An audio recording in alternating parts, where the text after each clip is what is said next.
губами щелкая и ощущение шеи. Глазами, кажется, хотел бы всех съесть. Но, видя то, что тут не перед стадом, и что приходит наконец, ему расчесть зависть, пустился на мои переговоры и начал так. Друзья, чтобы увидеть этот шоу, я вот старинный сватику.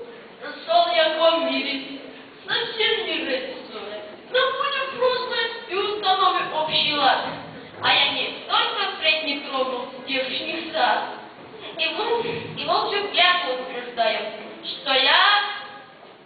Послушай нас сосед, ты сед, а я приятель сед. И волчью вашу я давно натуру знаю, а потому, случай мой, толкать иначе не сделать мировой, как снявший шкуру с них долой. И тут же выпустился на волк